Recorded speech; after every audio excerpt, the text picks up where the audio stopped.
Sun Life தொலைக்காட்சி நேயர்களே, உங்கள் அனைவருக்கும் வணக்கம். இது நாட்டு மருத்துவம், நலம் தரும் மருத்துவம். எல்லோருக்கும் ஏற்ற பக்க விளைவுகள் இல்லாத பாதுகாப்பான பணச்செலவுகள் இல்லாத மருத்துவம். எளிய மருத்துவ குறிப்புகளை இந்த நிகழ்ச்சியிலே நாம் ஒவ்வொன்றாக பார்த்து பழகி பயன்பெற்று வருகின்றோம். இன்று சில மருத்துவ கருத்துக்களை நாம் தெரிந்து கொள்வோம்.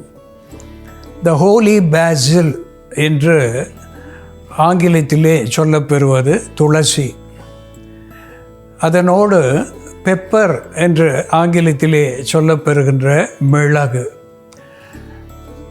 இந்த துளசி சாறு எடுத்து 15 முதல் 20 ml அளவுக்கு சாறை வடிகட்டி எடுத்து வைத்துக்கொண்டு அதனோடு அரை தேக்கரண்டி அளவு மிளகை தூளாக்கி சேர்த்து 1 தேக்கரண்டி அளவுக்கு பசு நெய் சேர்த்து 1 வேளை 2 வேளை அல்லது 3 வேளை என்று நாம் சாப்பிடுகின்ற பொழுது தசைப்பிடிப்பு, த மஸ்குலார் கிராம்ப் என்று ஆங்கிலத்திலே சொல்லுவது வழக்கம். தசைப்பிடிப்பு, சுளுக்கு, முதுகுத்தண்டு பிடிப்பு, இடுப்பு பிடிப்பு இவற்றையெல்லாம் போக்கக்கூடிய ஒன்றாக இந்த துளசி சாறும் மிளகும் நெய்யும் விளங்கும் என்பது உண்மை. அன்பான நேயர்களே, த அல்மாண்ட் என்று ஆங்கிலத்திலே சொல்லப்பெறுவது பாதம். இந்த பாதம் கொட்டைகள் 10 எடுத்து பாதம் பருப்பு என்று கூட சொல்லுவது வழக்கம்.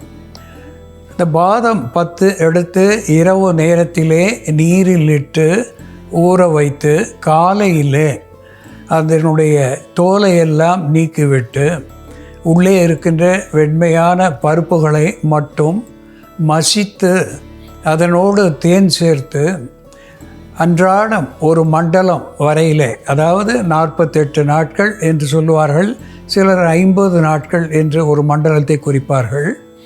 இப்படி 1 மண்டலம் 10 பாதம் பருப்போடு 1 தேக்கரண்டி தேன் சேர்த்து விழுதாக்கி உண்டு வருகின்ற நிலையிலே உடலுக்கு பலம் தரக்கூடிய ஒன்றாக அது விளங்குகிறது. தாது என்கின்ற விந்து, த மேல் இன்ஃபெர்டிலிட்டி என்று சொல்லுகின்ற பொழுது விந்து குறைபாடு அவற்றை போக்கக்கூடிய ஒன்றாக இந்த பாதம் விளங்குகிறது. ஆண்மையை அதிகப்படுத்தக்கூடிய ஒன்றாக, அப்ரோடிசியாக் என்கின்ற வகையிலே ஆண்மையை அதிகப்படுத்தக்கூடிய ஒன்றாகவும் இது விளங்குகிறது. உடலுக்கு பலம் தருகிறது, மேலுக்கு பொலிவையும் தருகிறது என்பதை மறத்தல் ஆகாது.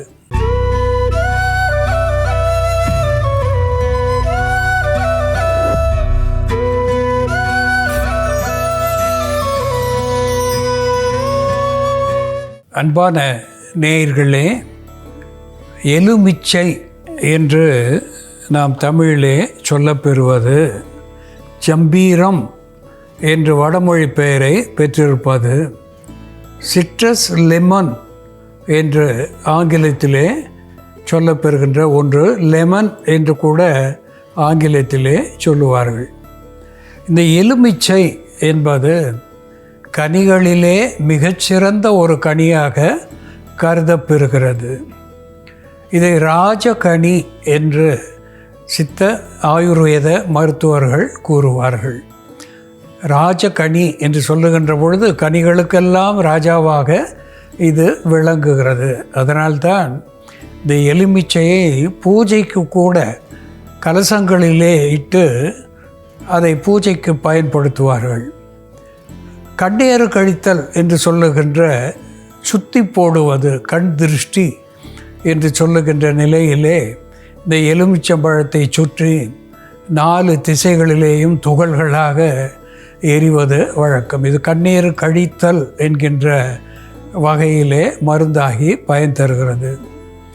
இதனுடைய சாறு ஒரு அற்புதமான விட்டமின் சி செறிந்ததாக விளங்குகிறது. இது புற்று வாராமல் தவிர்க்கக்கூடிய ஒரு ஆன்டி ஆக்சிடென்ட் என்கின்ற வகையிலே விட்டமின் சி பயன் தருகிறது. எலும்புகளுக்கும் கண்களுக்கும் நல்ல பலத்தை தரக்கூடியதாக திகழ்கிறது.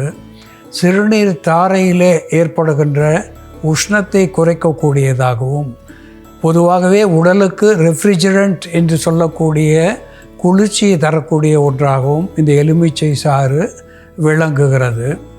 இந்த எலுமிச்சை தோலை நாம் தீநீராகவோ வேறு ஏதேனும் ஒரு வகையிலேயோ ஊறுகாயாகவோ நாம் பயன்படுத்துகின்ற பொழுது ஒரு கார்மினேட்டிவ் என்கின்ற வகையிலே அகட்டு வாயு அகற்றியாக இருந்து செரிமான சீர்கேடுகளை போக்குகிறது, வயிற்று வாயுவை வெளித்தள்ளக்கூடியதாக விளங்குகிறது.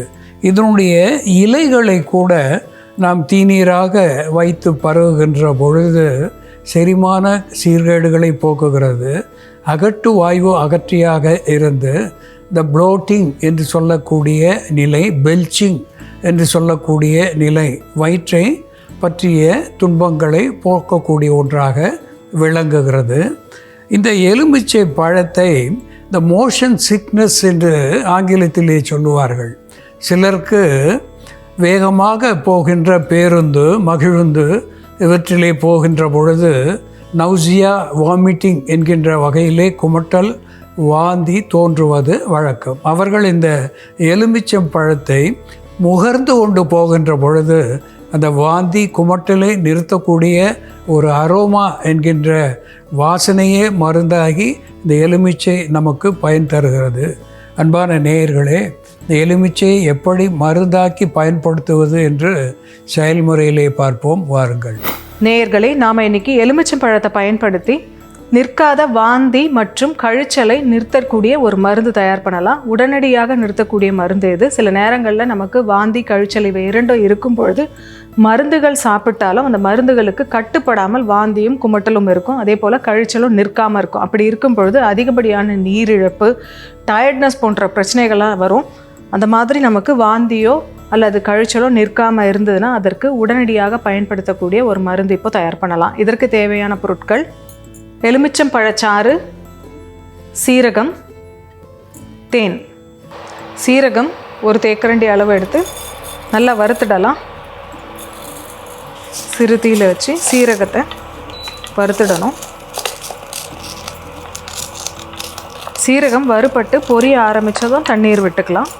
சீரகம் பொரிஞ்சு வாசனை வர ஆரம்பிச்சிடுச்சு. அதிகம் கருக விடாமல் நம்ம இது பொரிய ஆரம்பித்ததுமே தண்ணீர் விட்டுக்கலாம். தண்ணீர் விட்டு நல்லா கொதிக்க வச்சிடலாம்.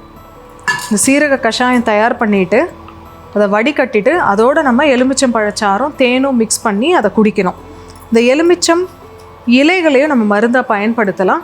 நமக்கு பித்தத்தினால தலை சுற்றல், கிறுகிறுப்பு, வாந்தி, மயக்கம் போன்ற பிரச்சனைகள் இருந்ததுன்னா அரிசி கழுவிய தண்ணீர், கழுநீர்னு சொல்லுவாங்க, அந்த அரிசி கழுவிய தண்ணீரில் எலுமிச்சம் இலைகள் 3 இலைகள் இரவு நேரத்திலே நம்ம ஊற வச்சுட்டு காலையில் எடுத்து அந்த தண்ணியை மட்டும் வடிகட்டி குடிச்சிட்டு வரும் பொழுது பித்தத்தினால ஏற்படக்கூடிய கிறுகிறுப்பு, மயக்கம் போன்ற பிரச்சனைகள் சரியாகும். அதே போல் நமக்கு தலையில் நீரேற்றம், தலைபாரம், தலைவலி போன்ற பிரச்சனைகள் இருந்ததுன்னா எலுமிச்சை இலையை நீரில் இட்டு கொதிக்க வச்சு நம்ம ஆவி பிடிக்கிறதுக்கும் பயன்படுத்தலாம். சப்போஸ் நமக்கு எலுமிச்சை இலைகள் கிடைக்கல அப்படின்னா எலுமிச்சம் பழத்தில் இருக்கக்கூடிய விதைகள் ஒரு 10 to 15 விதைகளை எடுத்து அதை நசுக்கிட்டு நீரில் இட்டு கொதிக்க வச்சுட்டு அதோட பூங்கற்பூரம் அல்லது பச்சை கற்பூரம் ஏதாவது ஒன்று சேர்த்து நம்ம கொதிக்க வச்சு அதிலிருந்து வரக்கூடிய ஆவியை நம்ம முகர்ந்துட்டு வரும் பொழுது தலையில் இருக்கக்கூடிய நீரேற்றம், தலைபாரம் போன்ற பிரச்சனைகளை சரி செய்யக்கூடிய மருந்து அது செயல்படும்.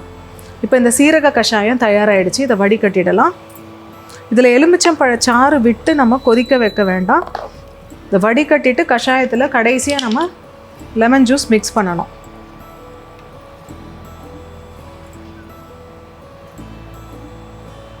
ஒரு அரை மூடி அளவுக்கு நம்ம எலுமிச்சம் பழம் பிழிஞ்சால் எந்த அளவுக்கு சாறு வருதோ அது போதும். 10 ml அளவுக்கு நம்ம சாறு விட்டுக்கலாம். இது ஒரு ஸ்ட்ராங் டிகாக்ஷனாக தான் இருக்கும். இதோட தேன் விட்டுக்கலாம். சீரக கஷாயத்தோட எலுமிச்சம் பழச்சாறு மற்றும் தேன் சேர்த்து நல்லா கலக்கிட்டு இதை நம்ம 60 ml அளவுக்கு 3 மணி நேரத்துக்கு ஒரு முறை நம்ம குடிச்சிட்டு வரும் பொழுது மருந்துகளால் கட்டுப்படாத வாந்தி, கழிச்சல் போன்ற பிரச்சனைகள் சரியாகும். சீரகம், எலுமிச்சம் பழச்சாறு மற்றும் தேன் சேர்ந்த இந்த மருந்தை 3 மணி நேரத்திற்கு ஒரு வாட்டி நம்ம எடுத்துட்டு வரும் பொழுது நமக்கு மருந்துகளால் கட்டுப்படாத வாந்தி மற்றும் கழிச்சலை கட்டுப்படுத்தக்கூடிய மருந்தா இது செயல்படும். அன்பான நேயர்களே, இந்த எலுமிச்சை அதை பற்றி தேரையர் கரிசல் என்கின்ற நூலிலே ஒரு பாடலிலே சொல்லியிருக்கின்றார். எலுமிச்சை மந்திரிக்கு மந்திரியாய், மன்னனுக்கும் மன்னனுமாய், தந்திரிக்கும் மித்திரனாய் சாருமே என்று அதை சிறப்பாக சொல்லியிருக்கின்றார். மந்திரி என்று சொல்லுகின்ற பொழுது 2 பொருள்களை நாம் சொல்லலாம். நம் உடலுக்கு மந்திரி போல இருப்பது, அல்லது மந்திரங்களை செய்பவர்கள் அவர்களுக்கு பயன்படுவது. தந்திரி என்று சொல்லும் போதும் தந்திரங்கள் என்று சொல்லுவார்கள். அவர்களுக்கும் இந்த எலுமிச்சை பயன்படுகிறது. மந்திர தந்திரங்களுக்கு எலுமிச்சை பயன்படுகிறது, பூஜைக்கு பயன்படுகிறது. அதனோடு மன்னனுக்கும் மன்னனுமாய், சாதாரண மனிதனுக்கு மருந்தாவது மட்டுமல்லாமல் மன்னர்களுக்கே கூட மருத்துவ குண